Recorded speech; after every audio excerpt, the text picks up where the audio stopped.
60 Minutes Nigeria. My name is Egosa Agbolao. It is another edition of the program. Promises to be very exciting, illuminating, and educative as well. I have very, very seasoned discussants with me on the program, and we'll be dissecting national issues today. We'll be taking a look at the recent development which has to do with the arraignment of the CJN, the CCT, and the subsequent adjournment, and all that concerns that issue will be dissected on the program today. We'll also be taking a look at the 2019 election. Don't forget that about 30 days, the general election in Nigeria will hold. It will start with the presidential election, and of course the candidates are already crisscrossing the nooks and crannies of the country, canvassing their points, canvassing what will attract the electorate to vote them. We'll be taking a look at that. Joining me on the program today, I have with me the HOD, Business Law, University of Benin, and of course a very, very seasoned legal practitioner, Dr. Joe Bodio. Nice to have you on the program today. Good afternoon, viewers, and Happy New Year. Okay. We also have with us a legal practitioner and of course an arbitrator and a human rights activist, a legal practitioner, Barrister Patrick Isekwene. Nice to have you on the program today. Good afternoon. Okay. Happy evening and Happy New Year. So, the Code of Conduct Tribunal and of course the CJN, Onnoghen, in focus is the very, very first issue we'll be looking at today. But something cropped up, and that was yesterday when the Vice President of the Federal Republic of Nigeria, Professor Yemi Osinbajo, while addressing journalists, clarified the issue and cleared the air on this issue of the CJN being arraigned at the CCT. Of course, the CJN was not in court, but we understand that there was another injunction that said that all parties should maintain status quo until today, and today they've gone to court again. We understand that a new development has come up. We'll look at all that. But the Vice President said President Muhammadu Buhari only got to know about the trial, the Chief Justice of Nigeria, Justice Walter Onnoghen, at the Code of Conduct Tribunal on Saturday. He also expressed sadness over the trial of the National President of Nigerian Bar Association, Paul Unsoro, SA, and that's the Vice President. But let's listen to him before we take the thoughts of our discussants on the program. He has said categorically, don't interfere with whatever the institutions are doing. Don't interfere. Sometimes it has consequences such as we have today. In the case of the Code of Conduct Bureau, the man was the chairman of the Code of Conduct, or not the Code of Conduct Tribunal, but the Bureau, where these things are reported to. He's completely new. He's barely 3 weeks, I think he's not a month at the job. But the specific instruction to him is, if you receive a petition, whatever it is, go through the process.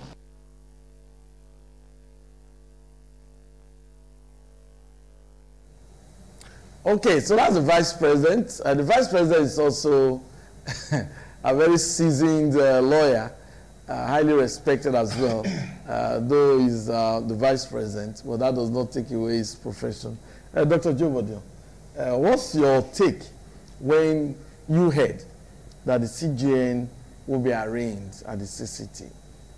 Well, to be candid, I was shocked. I was in a state of shock because first and foremost, couldn't imagine that the highest officer in the judicial government will ever be asked to face that kind of ridiculous situation where he has to be arraigned before a very junior, at best, a non-judicial officer over any kind of wrong or infraction they may have allegedly committed.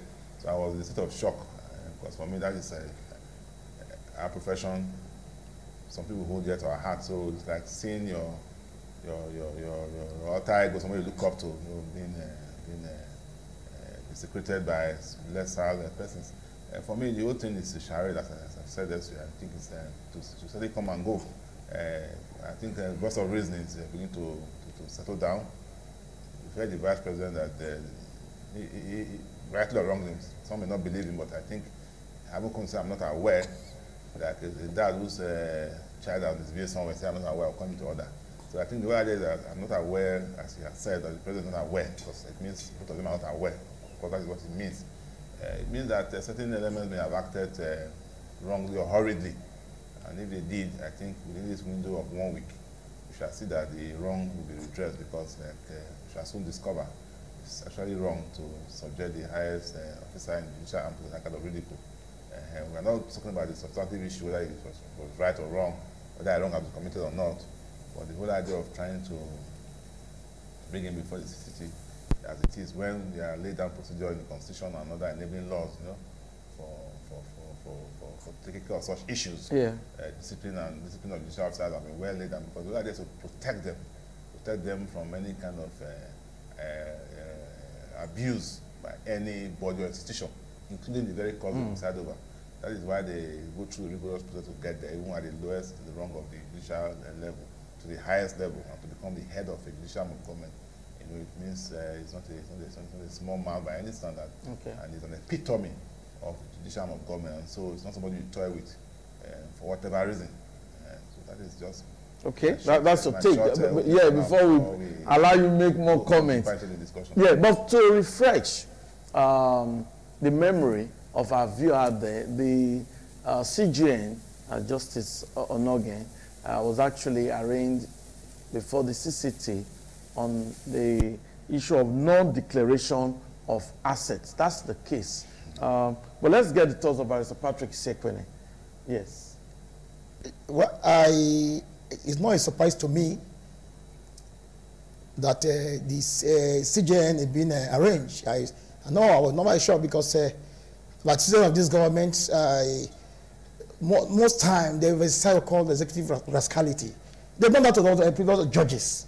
When the DSS invaded some of the judges' houses at night, arrested them, and they did all these things, which ordinarily they weren't contrary to the law. They did it before. It's not new. So I'm never surprised by the nature of the government.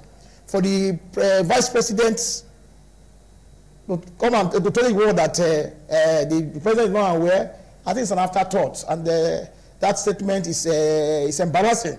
For you to say the president is not aware, it's an afterthought. He is aware, but what even happened yesterday, with credit to the vice president's statement, what he just made now, because the Attorney General of the Federation, Malami, Attorney General, a minister in his cabinet, his own chief legal officer, just did a letter now to the Financial Intelligence Unit for refusing his 5 account.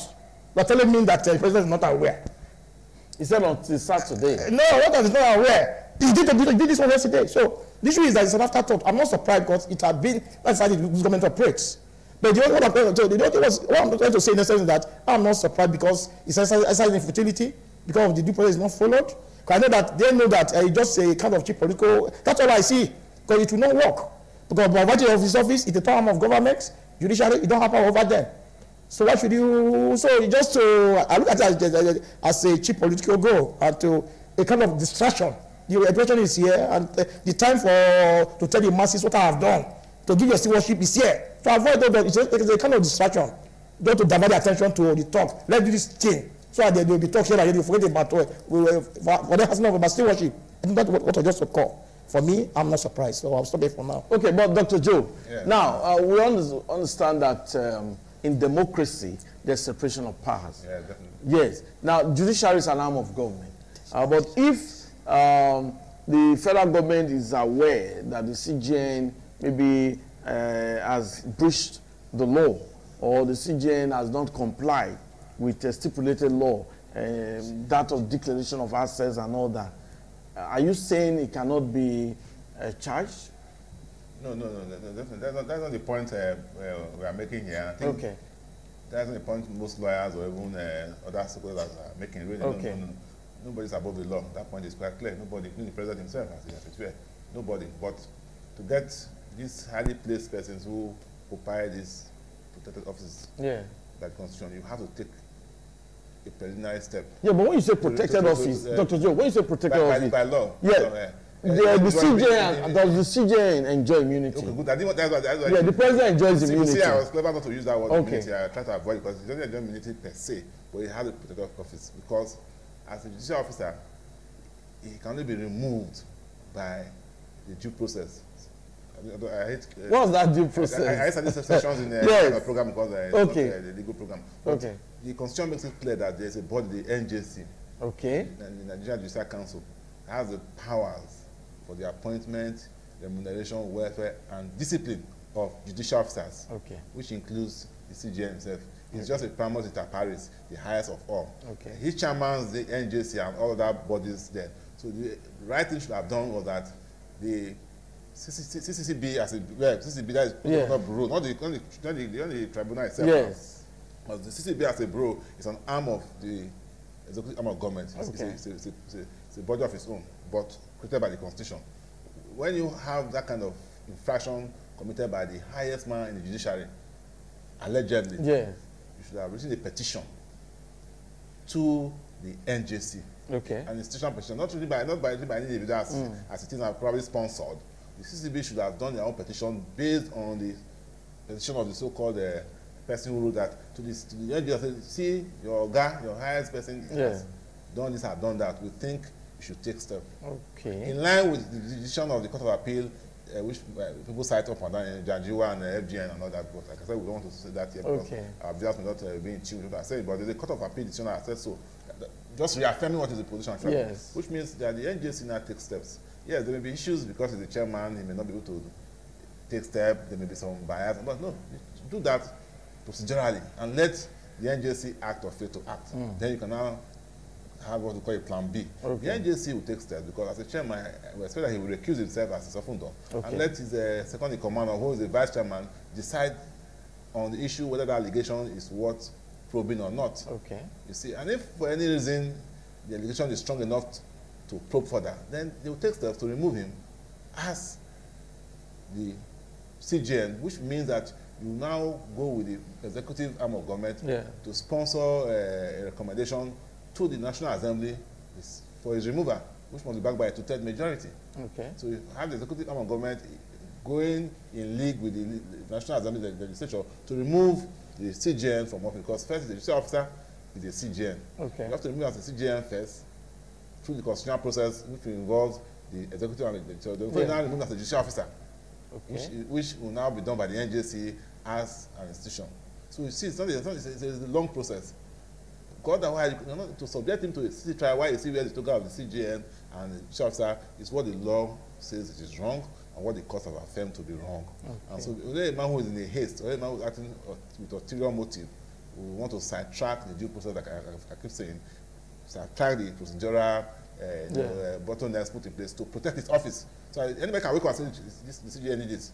The judge did that, because the judge, you don't like his face, he gives his judgment against your family or your community over land. You say that judge is involved in incest or and then you just rush and take him to the tribunal or court. So it's not like that. So there are certain protection for the judges. Even the parliamentary immunity is there. And so you have sub 2-1, but those are that of the executive, the president, vice, governor, deputy is all embracing. Whatever they do while in office, you can't do anything until they leave. But for the judges and the legislature, they have what we call a partial, quasi immunity, if you may use that word. And so that is why the CJN ought to be given that partial protection by not rushing him to the CCC to try like any other person. Any other person. Before we agree, but some of them are not. Mr. Patrick, now, do you differ? Well, I'm just to add to it, because he's cited, try to make you understand what they ought to do. Okay. That's why, for me, I felt that the action of the federal government is more or less a global embarrassment. That's how I look at it. Because there are made provisions for you that there are due process you must follow. You don't go outside it. Our constitution is our stamp law. There are provisions that are there. That's why you see under section 308, the president cannot be tried or criminal proceeding against him. He's being protected. That is for the president. Then the judges of the CJ under paragraph 14. Paragraph 14, paragraph 21. Yes. Paragraph paragraph 21, Okay. 1B. He said clearly that once such a part of other misconduct, whatever wrong, or you might regard as a misconduct, Yeah. you must refer to the NJC. That's section 21 of the paragraph 21 of the third schedule. Yeah. Make it clear that the issue of discipline, appointment of a judicial officer is solely of the NJC. Nobody. Which is the doctrine to themselves. It's a you cannot give what you don't have. That's why it's a global embarrassment. You hope if you have the action is self-seeking because you have you must obey the constitution. That's the constitution. What it says, you must go to them before you do anything. You must go to them. Yeah. Or like issue of pre-action notice to a corporate, you must do the first step. So the problem people can argue, the federal government can complain to is the NJC. It's their problem, not theirs. You must complain to them first before any action will be taken. They have to decide it because it's a arm of government. So they don't try to protect judicial arm of government. Yeah. That's the position they have. Okay. So if you find any judge wanting the right to NJC, so what the federal government want to write to not to take the laws into their hand. They took laws into their hand. That's why it's a global embarrassment. Okay. That's why you see Divine coming out to say it's not say it's an afterthought. Okay. Because they violated the law. Okay. So by provision of section 6, 153, 158, there's so many in our constitution. Yeah. So section 287, section 2, and 292 made it clear that there are certain things that you required, even to two-thirds majority. Under section 292, subsection 1. You need a two-thirds majority to do that. That's why even today, the hero of the 8th Republic democracy, Saraki, you're about to impeach him. You need two-thirds majority to impeach him. It's not easy. Talking of even the decision of you need two-thirds majority. So it's a utility. You cannot. Yeah. It's like impeaching the president. There are two processes you must follow. Yeah. The same thing goes with it. So I don't know what they're chasing after. Okay. So for me, that was said it's a one person, it's a exempting rascality because it will go to nowhere. Okay. Because the law is clear. Okay. But that's the constitution. The president put the promise to protect, to uphold, and not to destroy. With what is happening. Okay. In a civilized country where they attach implement to democracy, where the democracy has respect by now, you're talking about implement because it's more or less a misconduct. Where it's a press. Okay, Mr. Patrick, thank you very much. We'll come back to you, but let's take. The director has just informed me. Our third guest has just joined us. We'll be introducing him shortly. But before we do that, just to let you know that this issue of the Code of Conduct Tribunal and the CJ and Justice Onnoghen has been generating reactions not only in Nigeria but also in the diaspora. Frayed names calmed when the vice president, who of course is a highly respected lawyer, actually made it very clear that the head of the executive arm of government, who of course is the president, President Muhammadu Buhari, wasn't even aware of all that was happening to the CJN until Saturday. But we intend to see what will happen after the comments of the vice president and how things will go. But let me quickly introduce the former chairman, a local government, talking about a highly respected political analyst on the show, Honorable Desmond Ugbo. Nice to have you. Good afternoon. Okay, we're going to be getting his thought because he's a politician and he knows the way the different arms of government in a democracy operates. We'll just get his thought now. What's your take on the arraignment before the CCT of the CJN? Well, first and foremost, you would deduce the fact that everybody is equal before the law. Okay. Despite the fact that it's happening to the head of the judicial arm of government. Yes. And you will also find out that when we are talking about separation of power. Yes. That let there be separation of power. We are talking about the office, not the person in the office. Okay. Because nobody is above the law. Okay. It is clear that from all indication, yes, even from his own admittance, that it was a mistake that some of those assets that he ought to have declared were not declared by him. An indication that the section of the Constitution, which is the 5th schedule, particularly part 1, has been breached. Because it is clear that you must declare your asset, your property, and even the liability, including those your married children, that is below the age of 18. you must declare them accordingly. Okay. Any violation or your refusal to declare sin will be tantamount to breaching the Constitution. And the next is that the Code of Conduct will now take care of your own breach of that same part of the law. Okay. What the CCT has done is in order. The Attorney General, who perhaps is the chief law officer of the land, has gone to arraign the Chief Justice of the Federation for the violation of this part of the Constitution, has done right. The reason is because, you know, when election is fast approaching like this, people have to read so many sentiments, so many meanings to things of this nature. But perhaps that the Chief Justice of the Federation knew full well that a section of the Constitution has been breached by his failure or his refusal to declare all his assets, particularly his domiciliary accounts, as it were. But, you know, the funny thing is that the Vice President came out yesterday to say that the President, who is the head of the government, is not aware of the arraignment of the CJN. How will the rain fall without the earth knowing it? Can you arraign, even when they apply the Presidential Executive Order, Order 6, 2018, which says that such a person who is facing any criminal or corrupt charges, such a property will be confiscated for a period pending the outcome of the trial of such a person. They are in order. But the timing is what people are reading minister. And the speedy nature of the trial is another thing to think about. However, I'm a politician. I know that I subject myself to the Code of Conduct Bureau upon our assumption of office, which the Constitution clearly stated, that you must declare your asset. And when you leave your office, you will also declare same. These are measures put in place by law to checkmate corruption tendencies. Okay. So, for any Nigerian to read minutes to say the CJ has been arranged that is politically motivated, for me, I'm not a part and parcel of it. Okay. Because the law is very clear that he who comes to equity should come with clean hands. Okay.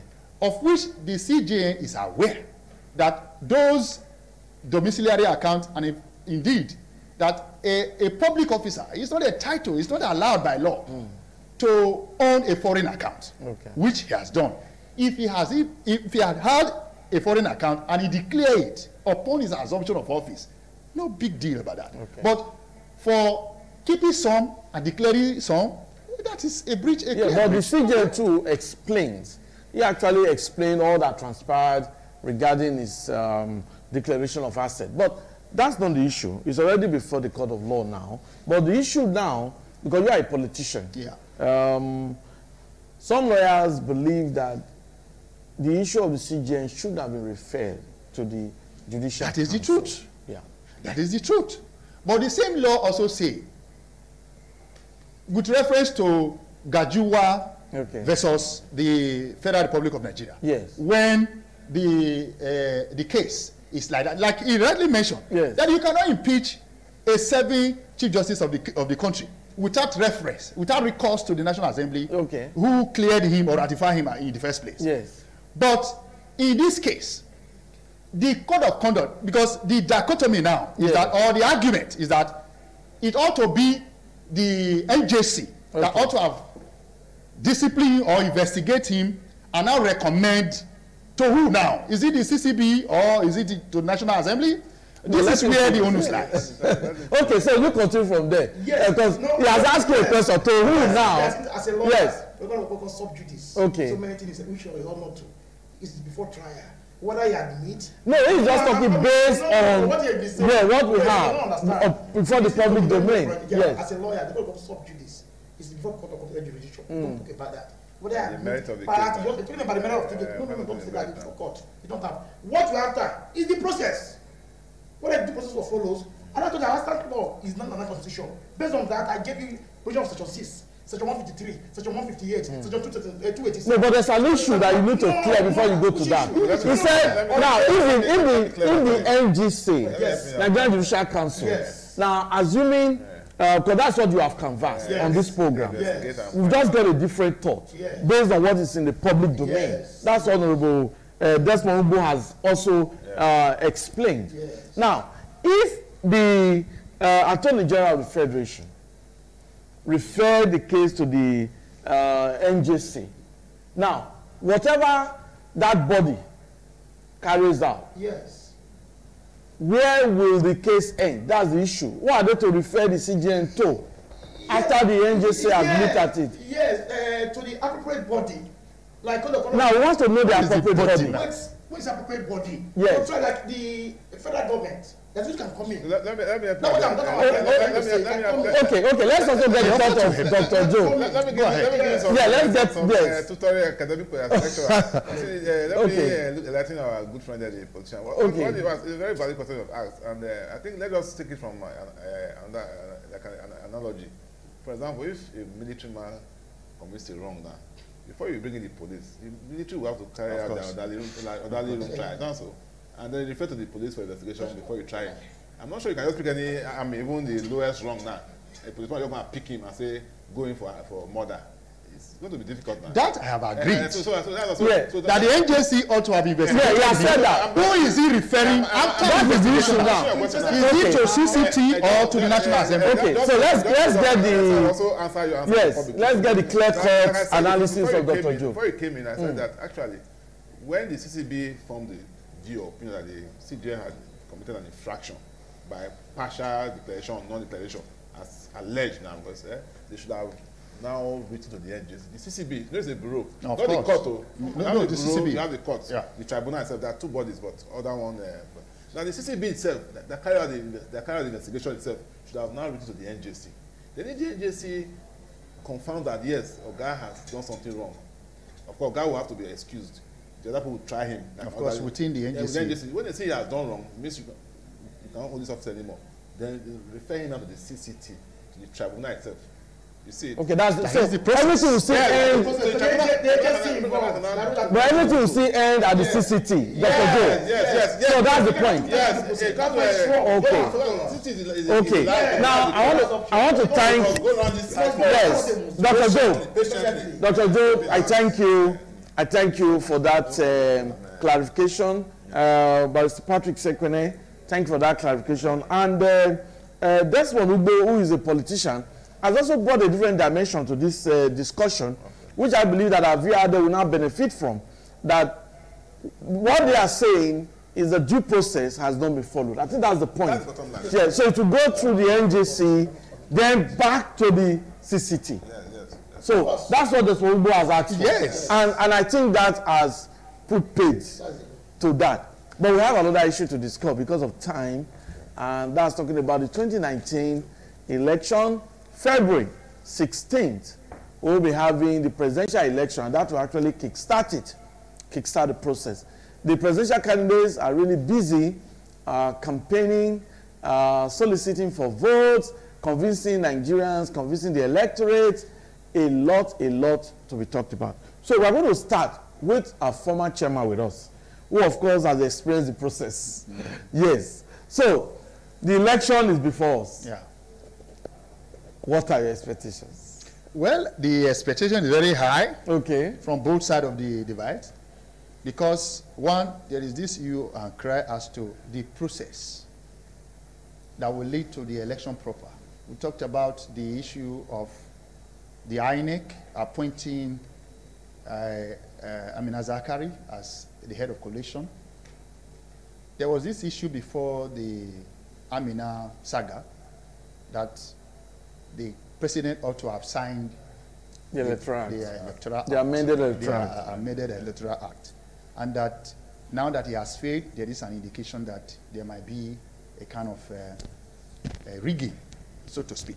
But however, the INEC also now came out to douse the tension, now disabuse the minds of the stakeholders, and to also now clear the air as to the use of card reader, which is the major issue that came out from the amended Electoral Act. That the election will be subjected, the electorate will be subjected to the use of card reader.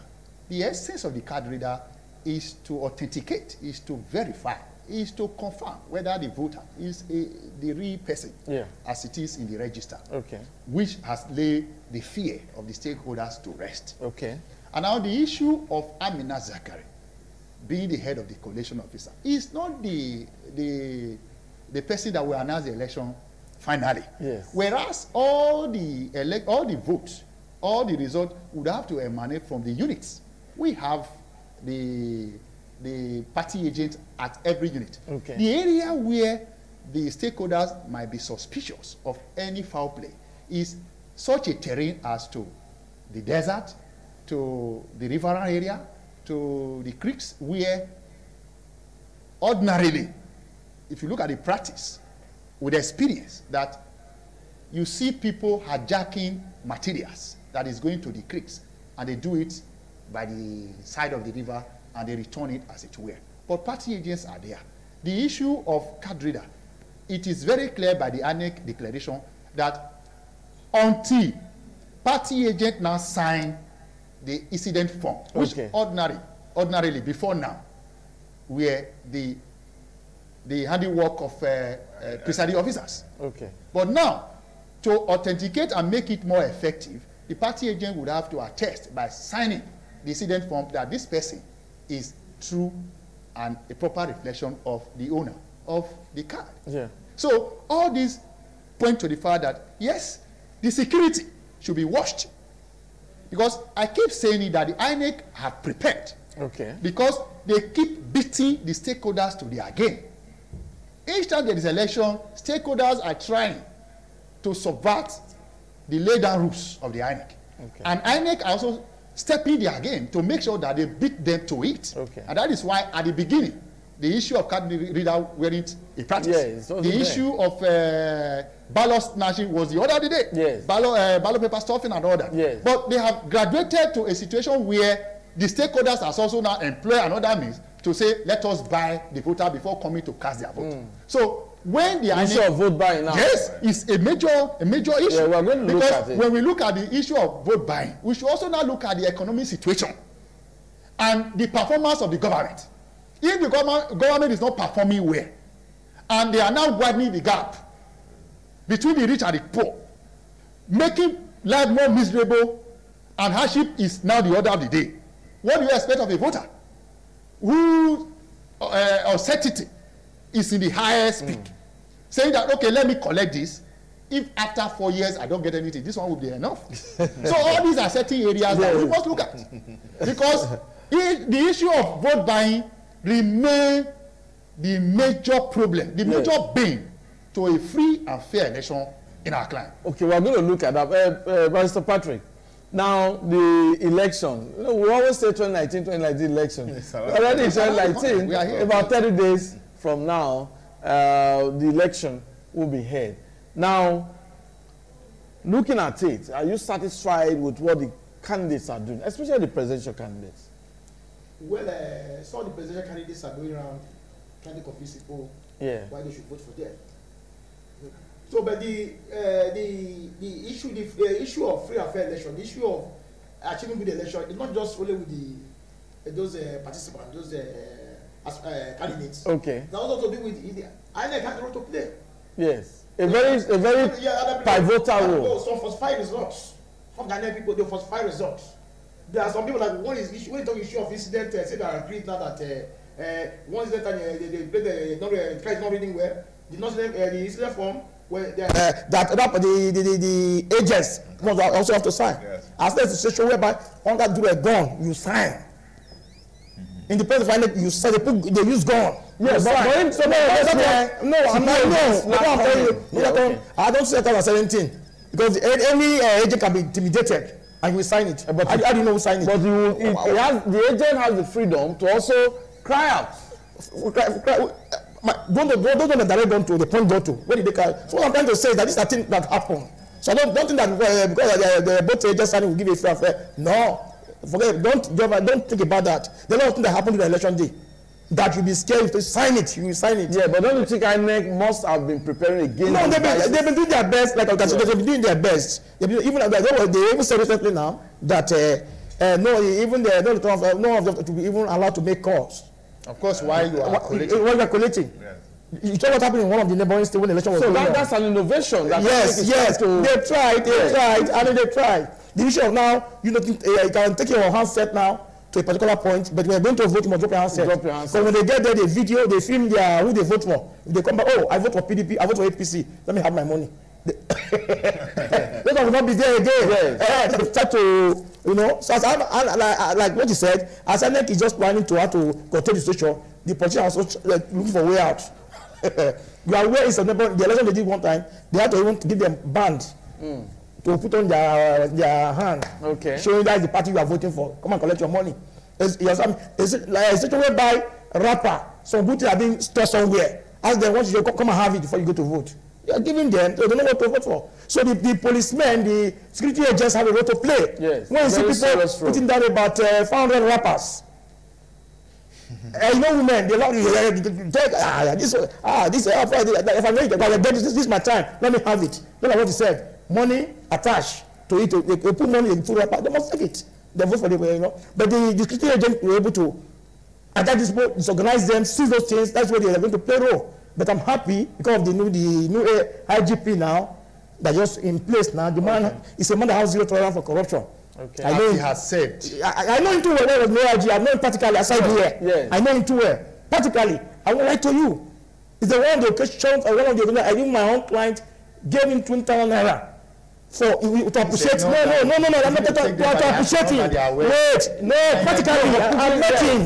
My experience, give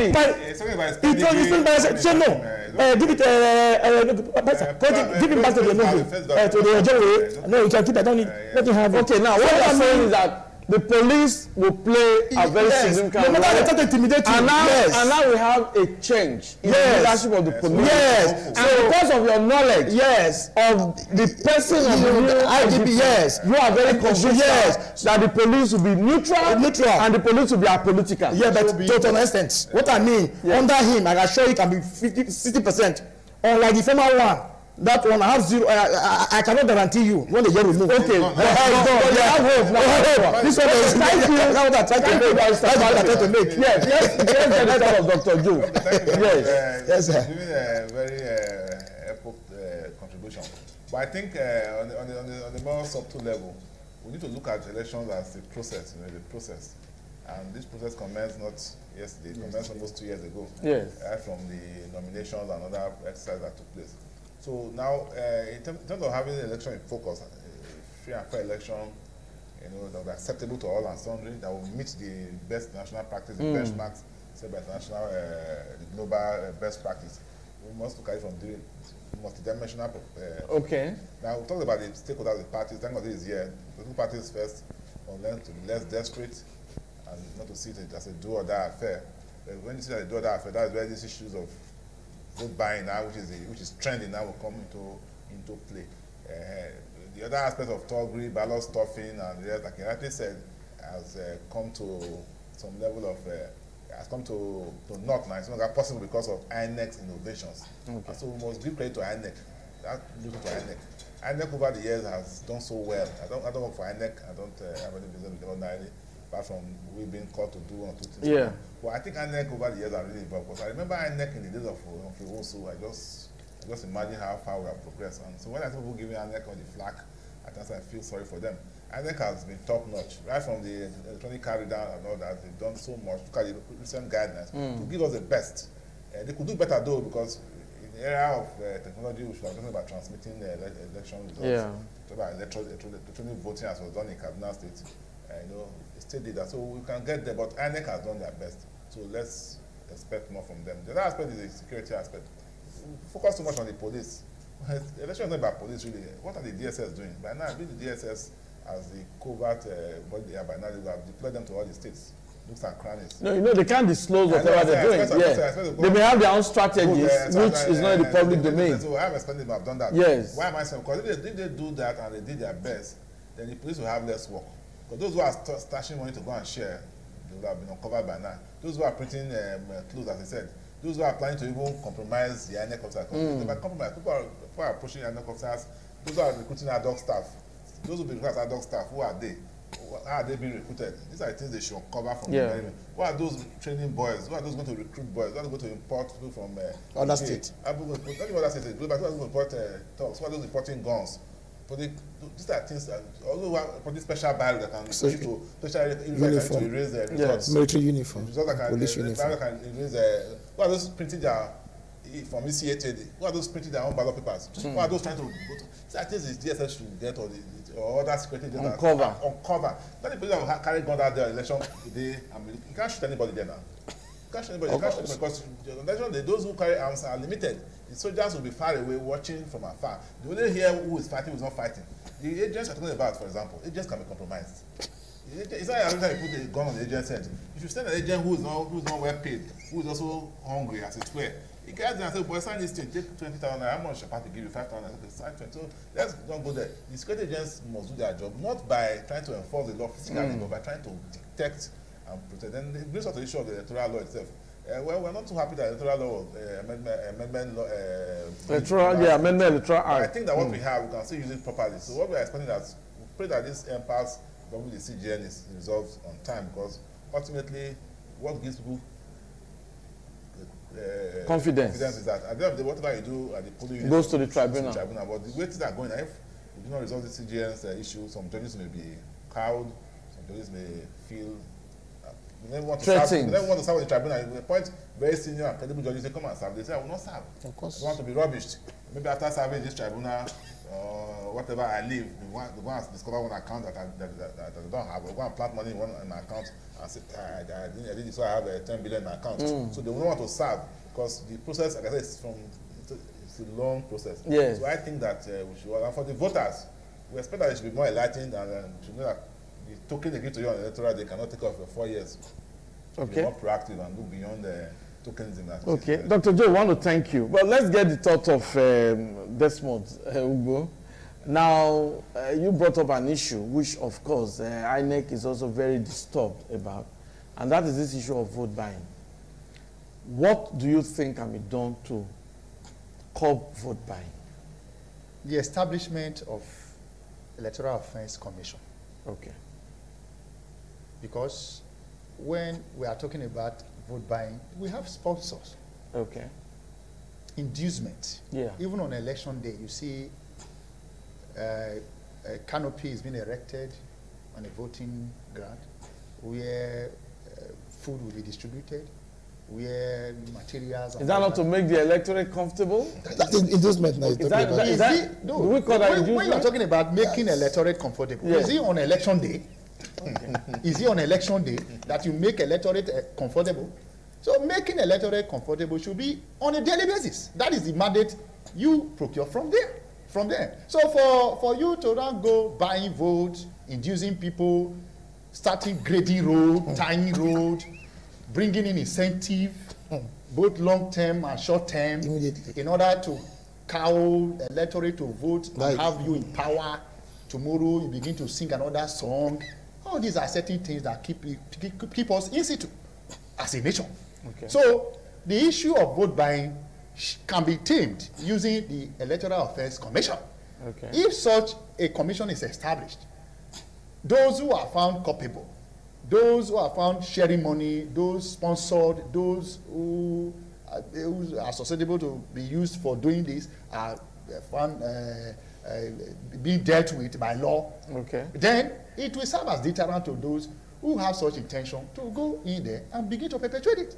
So the issue of the police, I mean, let me use the word security now, going there, becoming a supportive agent to subvert the will of the people by way of intimidating people, driving prospective electorate from voting center and all that, with the tacit connivance of INEC staff. Because you know that the staff they use are our brothers, they are our sisters, they are youth corpers. Like the issue of INEC telling us that they are going to use S-corpers.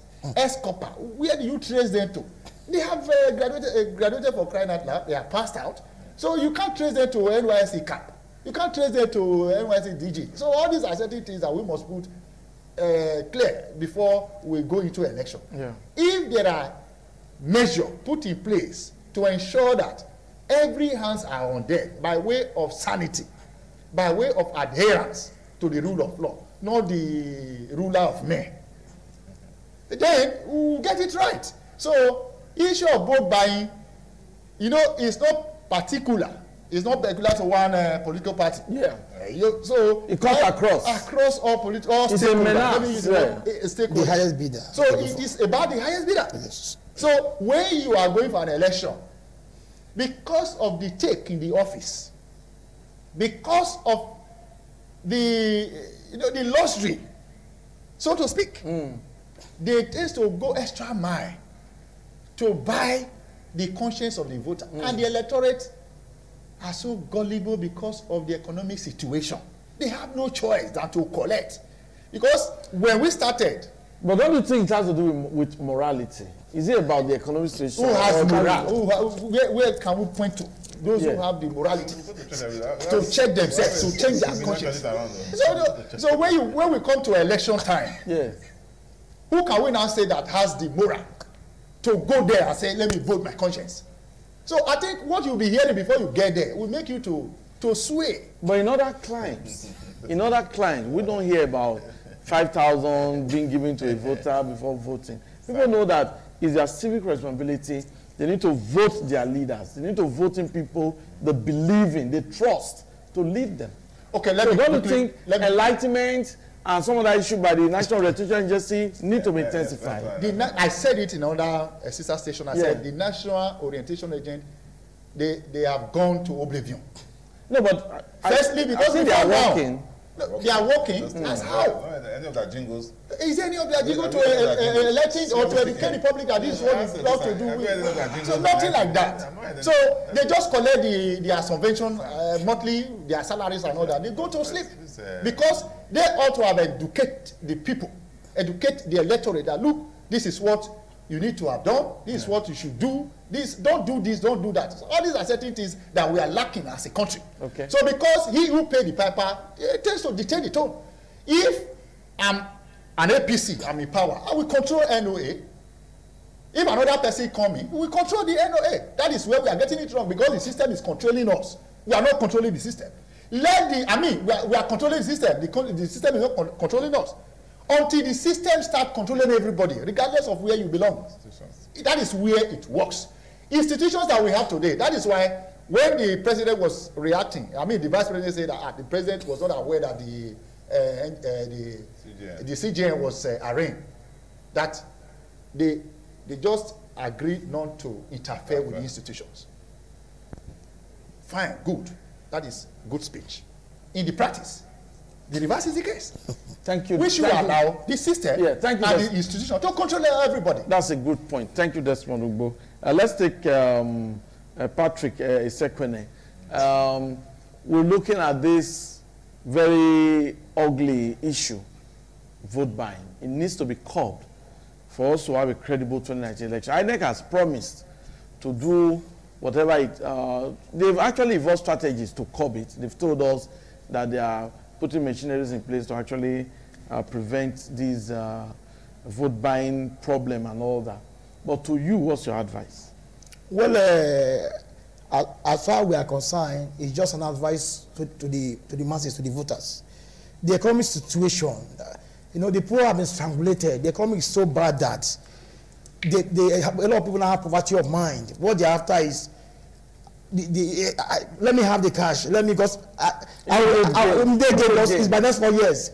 You understand me? It's by next 4 years, and those candidates and their party, the capitalize on it. Make sure they have enough. You don't need to campaign. Just have your money.